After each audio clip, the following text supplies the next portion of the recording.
discovered the miskeyed question.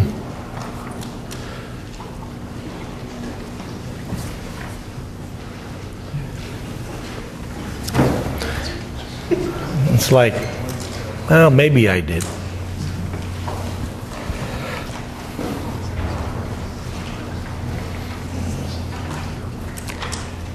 I will post the answer to this in a couple days.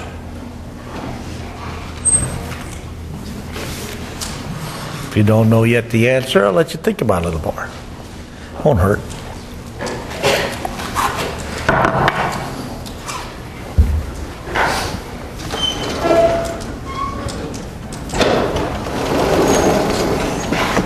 All right. Chapter 19 continued.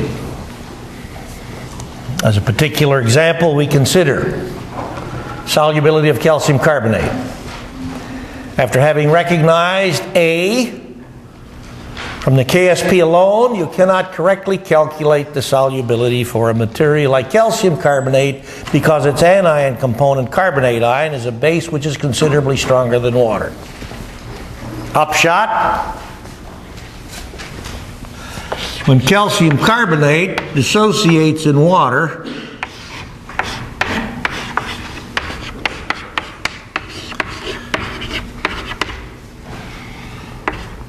to establish this equilibrium, if some, after adding the calcium carbonate to water, if some of the calcium carbonate remains undissolved after thorough shaking and agitation. But this is not the only equilibrium of consequence which is established. The pH observation, gee whiz pH observation that we made on saturated calcium carbonate tells us this. And again, you folks in 46 laboratory will look at this by experimental work in assignment 3, where you should find the one significant figure that deionized water saturated with calcium carbonate will give you a resulting solution pH of 10.0 to 1 sig fig. 9.95 if you want to take it to 2 sig figs. But you cannot, of course, get at that with your methodologies available to you in 46L. In any case, this result means that in saturated calcium carbonate solution, is that the president calling up? How must the calcium ion and carbonate ion molarities compare when the ionized water is your solvent? Would the calcium ion concentration be greater than the carbonate ion? Has to be. Because after you put the carbonate ion in there, as well as the calcium ion by this dissociation process, the calcium ion just sits there. But the carbonate ion engages in further chemistry. What further chemistry? Hydrolysis. Or, as we have recognized in chapter 18, reaction with water to establish this equilibrium, which by definition is Kb carbonate. So you got to consider to do calculations on the solubility of calcium carbonate. K for this equilibrium, which is KSP, and K for this equilibrium, which is Kb carbonate. Now, you pursued this by work yesterday in discussion class, by taking a look at the solubility of calcium carbonate in a water solution buffered at pH 8, where we imagine that the buffering agents simply maintain pH and don't in any other way react, say for example, with calcium ion.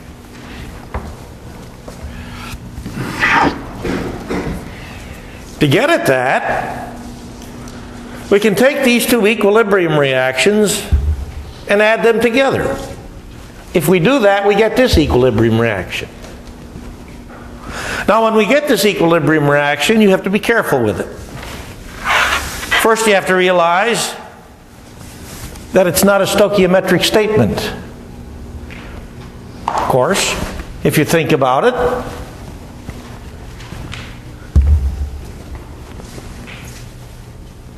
Is this a stoichiometric statement?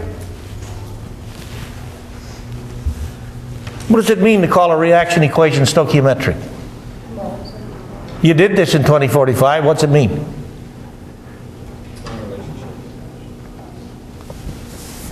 If this statement is taken as a stoichiometric statement, it means that if I dissociate calcium carbonate and water, if this statement is stoichiometric, how will the mole concentration of calcium ion compare to the molar concentration of carbonate ion? It'd be equal, but they're not equal. It's not stoichiometric, because this also happens, which means by default this reaction can't be stoichiometric. Now then, do you recognize that this equilibrium statement is also an acceptable statement of KSP calcium carbonate? I could report KSP for calcium carbonate as 1.3 times 10 to minus 12. For this, the K value is 6.2 times 10 to minus 9. And this is the standard form of KSP calcium carbonate because it's the simplest form. This reaction is obviously more complex than that reaction because this reaction also involves carbonate hydrolysis. But this too is an acceptable version of KSP calcium carbonate. On what basis can we make that statement? Remember what KSP sulfide ion looks like? This KSP sulfide ion, KSP sulfide ion, what's the matter with me? KSP for a material, a sulfide-containing material like silver sulfide. Is that Ag2S in equilibrium with silver ions and sulfide ions? Hell no, that statement is meaningless because you're not going to find a measurable molarity of sulfide ion in water solvent. So writing that statement, even though you can put it on the board, is without meaning. Because all the sulfide ion hydrolyzes.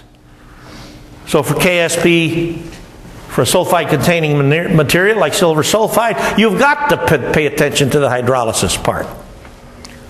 So KSP silver sulfide is K for the equilibrium established by silver sulfide plus water, double arrows, silver ions, hydroxide ions, hydrogen sulfide ions.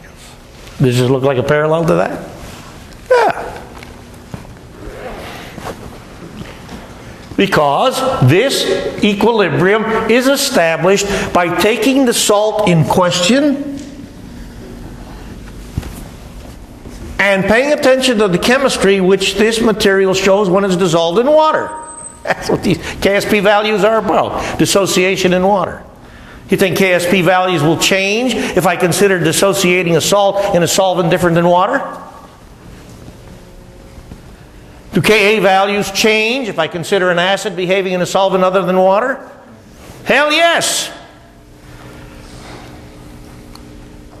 Same thing here.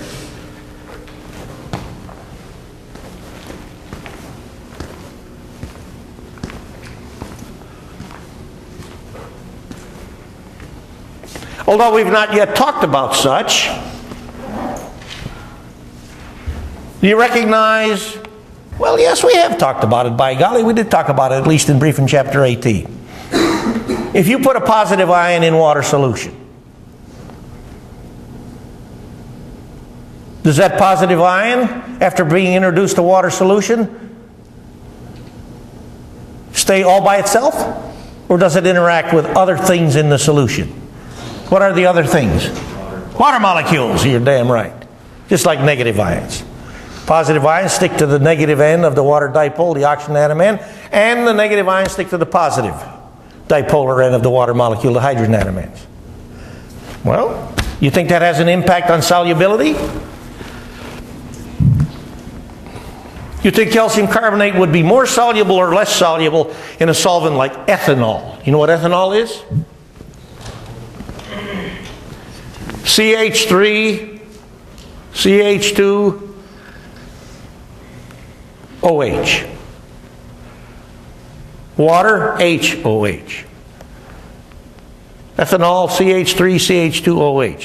What'd you find out in Chemistry 2045 laboratory about the solubility of organic materials called alcohols as the carbon chain length increases?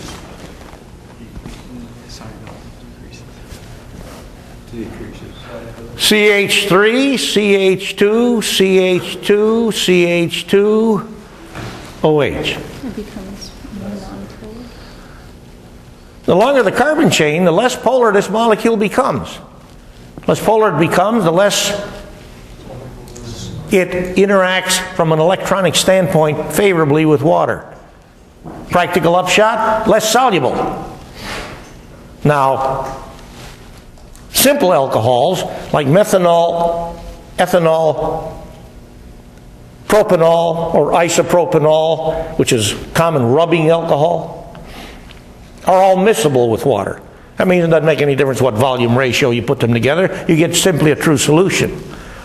But when you go to N-butanol, which is CH3, CH2, CH2, CH2, now you got 4 carbons in the carbon chain, and OH. Now you got something which is no longer miscible with water. But if you take T-butanol, then you again got something which is miscible with water. You did this in 2045 lab. I'm wondering how much of it you remember. CH3, C, CH3, CH3, and OH. That's T-butanol. That's not its best name, but that's good enough.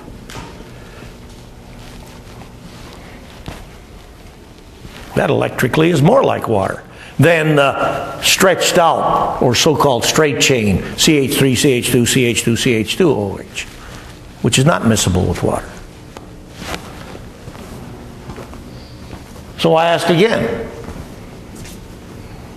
if I choose to dissolve calcium carbonate in one of these organic molecules known as an alcohol, do I expect the calcium carbonate to be more soluble or less soluble in the alcohol? What would you bet? More soluble or less soluble in the alcohol than in water? What do you bet? Less soluble. Hey, you're not going to get nearly as effective electric interactions between these far less polar molecules with the component ions, in this case of calcium carbonate, as you will with water. Now, calcium carbonate is only slightly soluble in water, so it's going to be very slightly soluble in these alcohols. In any case, we'll look at far greater detail and considerations of that nature when we get to chapter 22. Put that on hold for now.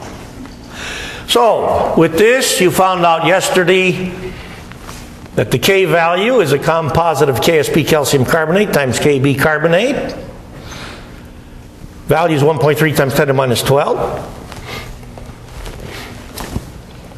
And some of you got so far as to look at the solubility of calcium carbonate, not any longer in straight water where you get a saturated solution pH of 10.0, but instead in a water solution buffered at pH 8. Well, the first thing you should realize is if I consider the solubility of calcium carbonate in a water solution buffered at pH 8, how must its solubility compare to the solubility exhibited by calcium carbonate in straight water? We get a solution pH of 10. At pH 8, the calcium carbonate has got to be more soluble because the damn solution is more acidic. And the more acidic, the more effectively you beat the hell out of carbonate ion, right? Because the more effectively you beat a carbonate ion, the less easy it is to form calcium carbonate. Practical upshot, calcium carbonate is getting more soluble.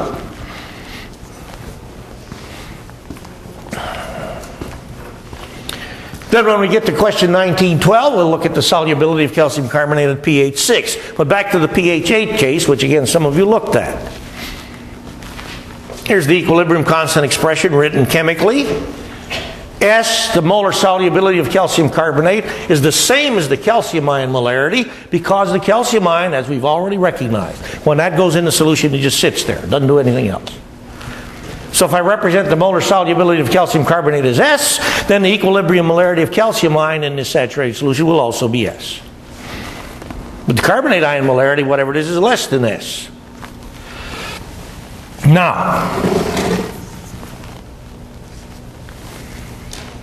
would it be possible to write this equilibrium reaction in a form other than the way we've written it?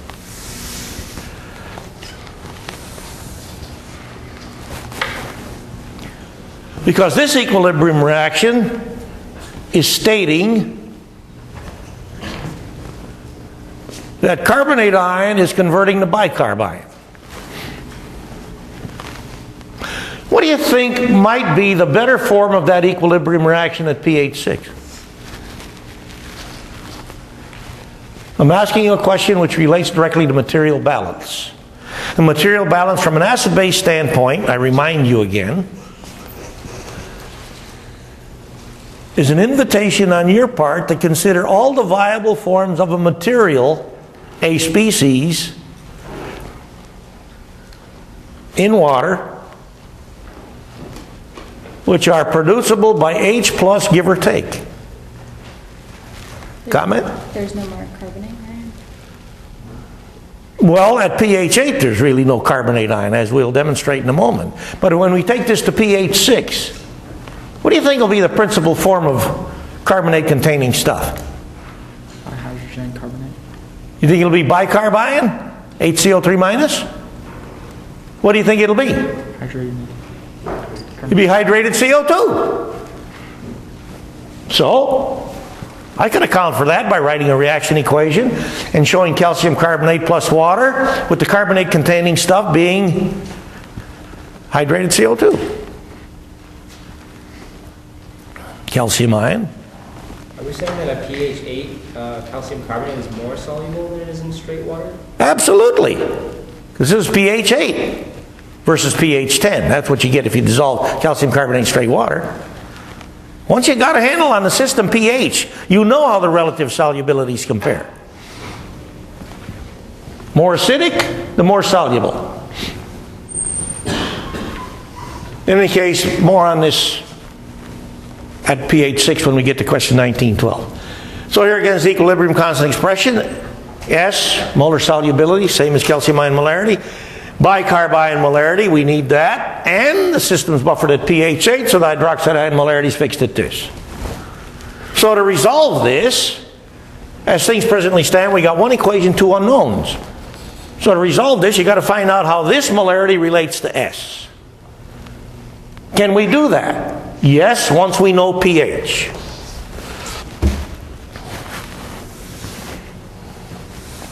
We pay attention to all the viable forms of carbonate-containing stuff as a function of pH. Carbonate, bicarb, hydrated CO2. And we pay attention to that arithmetically by looking at Ka bicarb and Kb bicarb. Could we do just as well by paying attention to Kb carbonate and Ka hydrated CO2? Could we pursue this issue by, rather than looking at Ka bicarb and Kb bicarb, could we look at Kb carbonate and Ka hydrated CO2? Would that also be acceptable? Would that give us a handle on the relative molarities of carbonate, bicarb, and hydrated CO2? Hell yes. Because what we got to find out is how the equilibrium molarities of the different forms of carbonate-containing stuff compare. That's what we've got to find out. There's Kb carbonate. That interrelates the molarities of carbonate and HOCO2 minus. And Ka for H2CO3, quote unquote, hydrated CO2, would relate the equilibrium molarities of bicarb ion to hydrated CO2. That will give you the same values. So from Ka bicarb and Kb bicarb, respectively, we find that the equilibrium molarity of bicarb ion to carbonate is hydronium ion concentration divided by Ka bicarb. Well, at pH 8.00, you just put in 1.0 times 10 to minus 8 for hydronium ion, you get a ratio of 2:10 to 1. And from Kb bicarb, where we get an equilibrium ratio of the concentration of bicarb ion to hydrated CO2, which is equal to hydroxide ion concentration divided by Kb bicarb. And all this comes from the Ka and Kb expressions respectively. It's in the notes. You can write it out if you're not seeing it immediately. Because I know your main difficulty is lack of familiarity. And to get yourself more familiar, you write it down and think about it. 42 to 1. So, molarity of this compared to the molarity of this, 210 to 1. Molarity of this compared to molarity of this, 42 to 1. So I wrote after this, so. That means at pH 8, the only form of carbonate-containing stuff that amounts to a hill of beans is bicarb ion. Which means these relate to each other stoichiometrically at pH 8. That's what I wrote right there.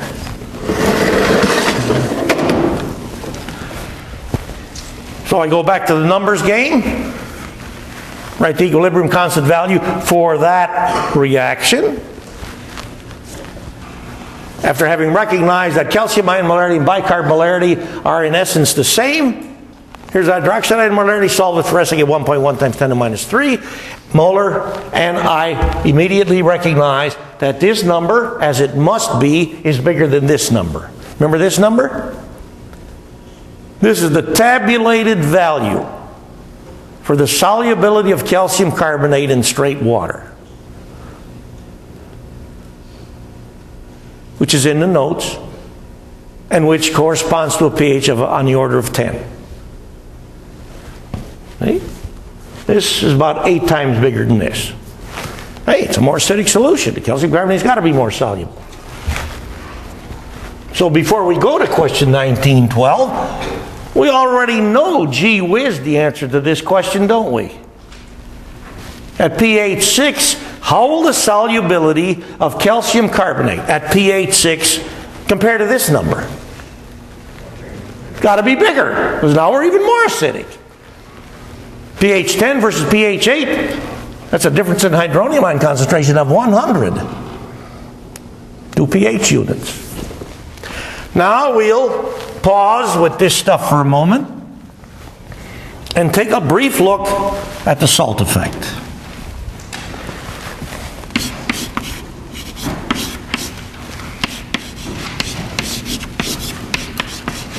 Which is about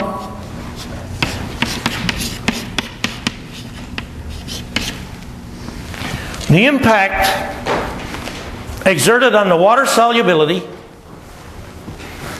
of a semi-soluble salt by the presence of high concentrations of ions which do not react with the component ions of the semi-soluble salt.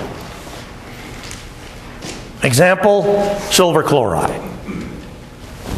We've realized, to calculate the solubility of silver chloride in straight water is simple. Because chloride ion's a base weaker than water, so its presence in water has no dependence on pH. And silver ion is such a weak Bronsted acid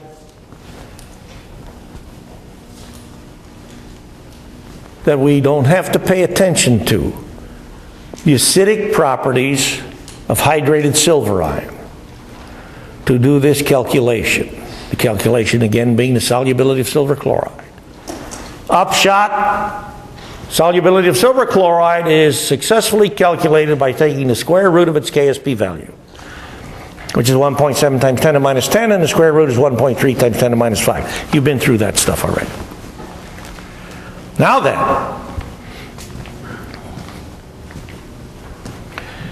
let's take some 10th molar sodium nitrate solution as a gee whiz. Because we know that sodium ion will not react in solution with these ions, nor will nitrate ion. Nitrate salts are notoriously soluble, which again is why, for example, in the laboratory you use silver nitrate solution as your source of silver ion. Now, the interesting observation.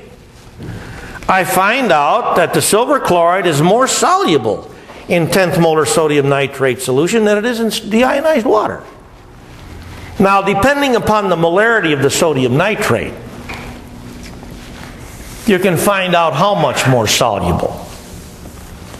It's not really a whole lot more soluble, but noticeably more soluble, measurably more soluble.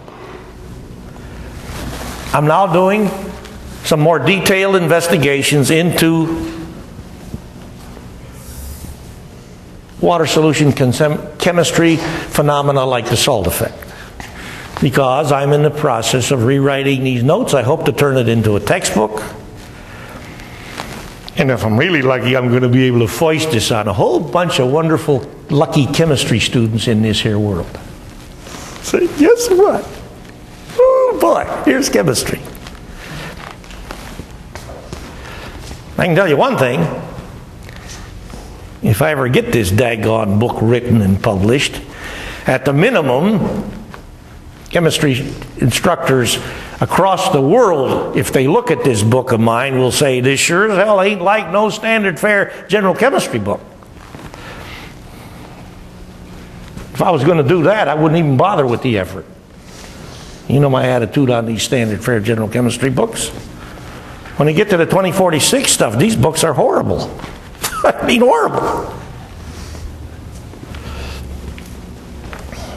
Now, to get at this salt effect business from an arithmetic standpoint, you have to pay attention to this. And I will pay attention to this in my rewrite. Activity. Have you heard about activities?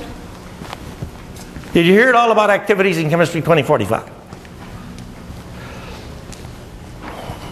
Did you in Chemistry 2045 talk about colligative phenomena as exhibited by solutions? Well, then you should have heard something about activities. Did you hear about the Van Hoff I factor? What's the Van Hoff I factor about? The charge of the ions. Since you're telling me that you heard about it. What's that about? Van Hoff I factor.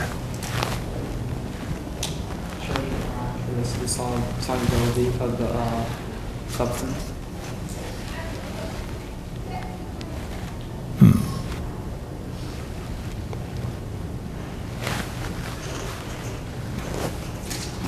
Let's think about three different solutions.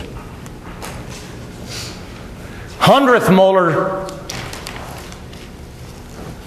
sodium chloride solution, 10th molar sodium chloride solution, 1 molar sodium chloride solution. Three different solutions, all sodium chloride solutions. In the 100th molar sodium chloride solution, as far as solute particles are concerned, is it fair to say that in 100th molar sodium chloride solution, in effect I have a total concentration of ions of 200ths molar? You did total ion concentration stuff in the 2045 laboratory. Remember that? I foist this stuff upon you. I hope you learned some of it. At least some of it. Okay? It's fair to say you got a 200th molar solution in ions? What about 10th molar sodium chloride solution? Is it fair to say you've got a 2/10 molar solution in ions? How about 1 molar sodium chloride solution? Is it fair to say you've got a 2 molar solution in ions? Well, let's change it from 1 molar to 1.00 molar. Do you think it's fair to say you got a 2.00 molar solution in ions? See, when you play this game, you have to pay attention to significant figures. You have no choice. Let's make it 1.0000 molar. 5 significant figures. For 1.0000 molar sodium chloride solution, is it fair to say I have a solution which is 2.0000 molar in ions? Is that a fair statement? It is nowhere near a fair statement. Why not?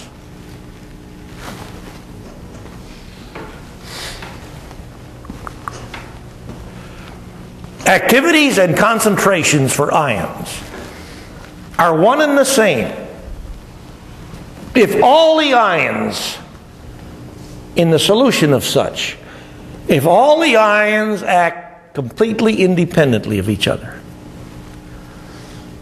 But when you get these ions present in solution at high concentrations, do you think you will increase the tendency for ions to stick to other ions?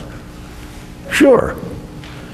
In fairly concentrated sodium chloride solution, it's common to find sodium ion and chloride ion traveling around together.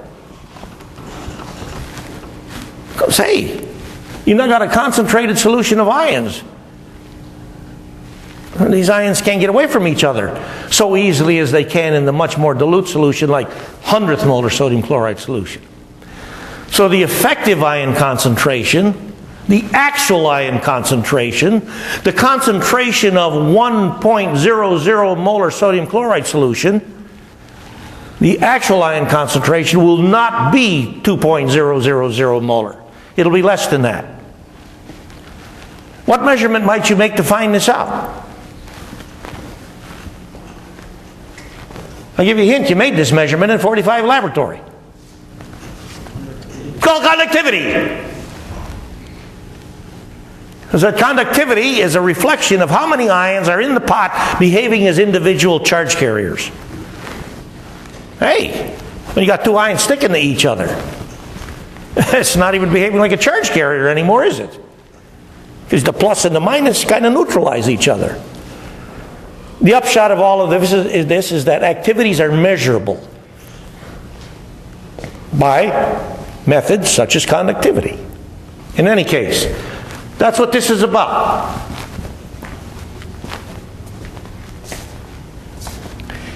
If it is true that silver chloride is more soluble in this solution system than it is in straight deionized water, do you think I am making a fair statement if I tell you that in the 10th molar sodium nitrate solution, the silver ions and the chloride ions have a more difficult time of getting together? Because the only way you can make silver chloride is for silver ion to bump into chloride ion. Is it true? If silver chloride is more soluble in the sodium nitrate solution, then it must be true that the silver ions and chloride ions have a more difficult time to get together and make this stuff silver chloride. Well, the greater the difficulty of silver ion and chloride ion getting together, the higher the solubility. So I'll draw you a picture.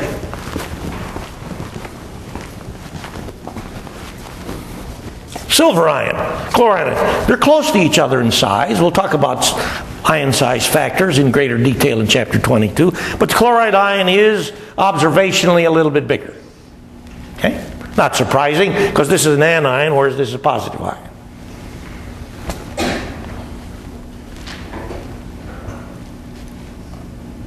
Beside water molecules, in the sodium nitrate solution,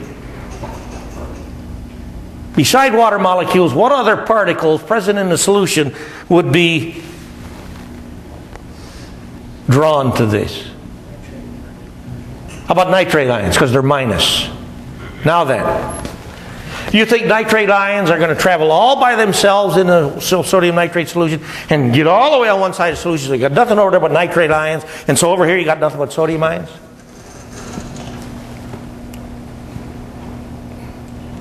You think that's possible? Hell no! If a collection of nitrate ions, a bulk size sample of nitrate ions, was stable all by itself, we'd go back to what I told you about not too long ago, where I'd open up Horvath's hardware store and sell electrons by the bottle. So, nitrate, nitrate, nitrate, nitrate, nitrate. Just put a minus to mean it's a nitrate. Now these nitrate ions are not going to travel around by themselves. They're going to bring with them sodium ions. Sodium, sodium, sodium, sodium, sodium. And we could draw the same picture for chloride ion, except immediately stuck to the chloride ion will be sodium ions, because they're positive. All right? So sodium ions, 5 of them, who knows how many, but play a game similar. Okay? Now then, tell me, what's the total charge on this thing?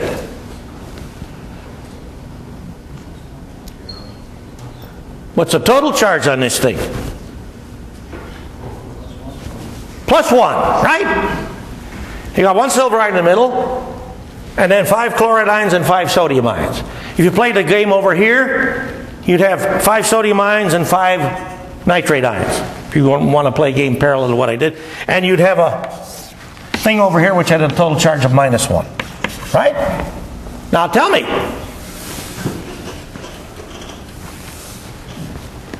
why does aluminum ion make a defined hydrate, whereas sodium ion, practically speaking, doesn't? Potassium ion even worse.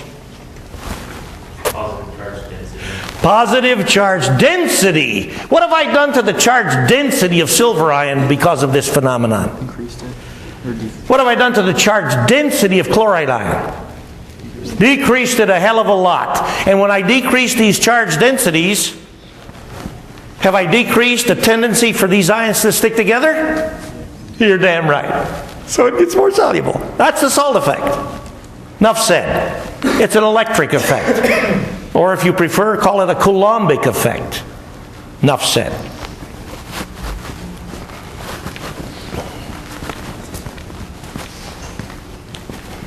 All right? Now, page 1911. Some of you did this, some of you did not. But this lays foundation for question 1912. Well, not really so much, but it is this consideration. Clearly a phenomenon related to salt solubility when the salts in question are of limited solubility. As this, also this parallels what you're doing in assignment 346L. What you're really doing in assignment 346L is to A, recognize if I have a sample that contains sodium ion at appreciable amount or concentration, can I succeed in finding calcium ion by flame test analysis? If the sample also contains sodium ion as a principal ingredient. The answer is no, because the sodium ion flame dominates.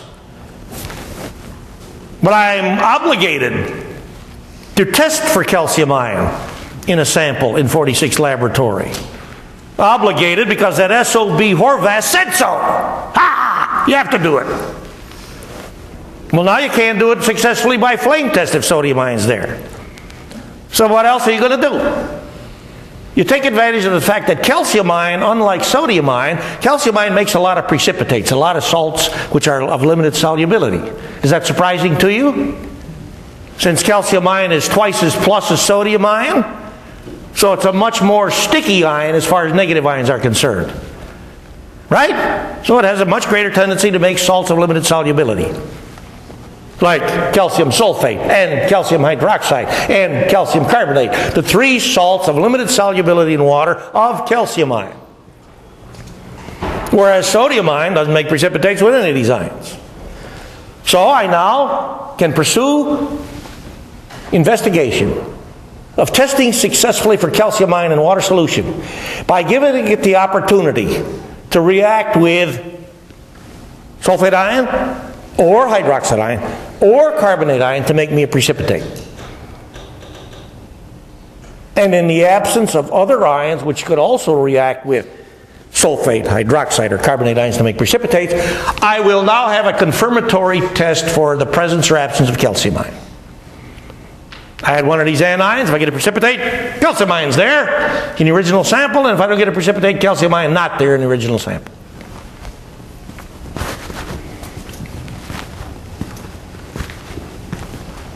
To get at this issue from a numbers analysis standpoint, you need these KSP values for the salts in question.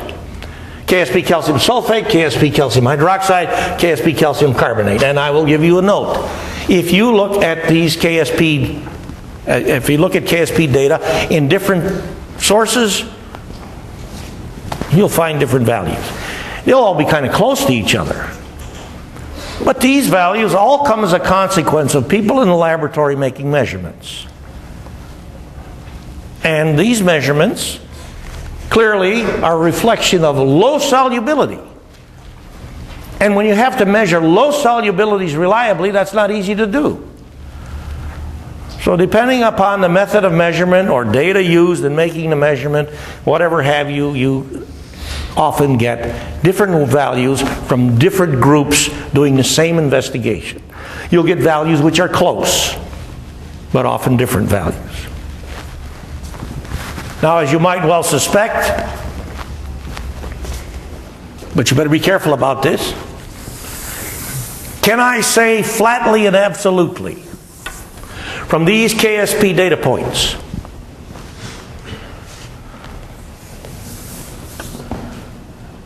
that the calcium salt of lowest solubility is calcium carbonate?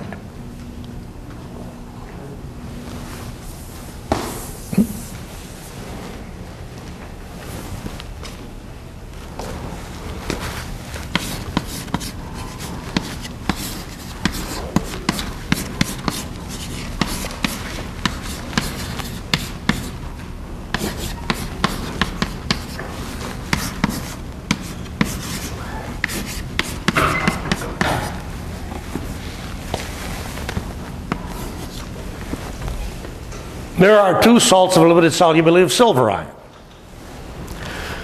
KSP of this is on the order of 10 to minus 12. KSP of this, as we already know, is on the order of 10 to minus 10. From these two data points, is it fair to state that this stuff is of lower solubility than this stuff? You are wrong.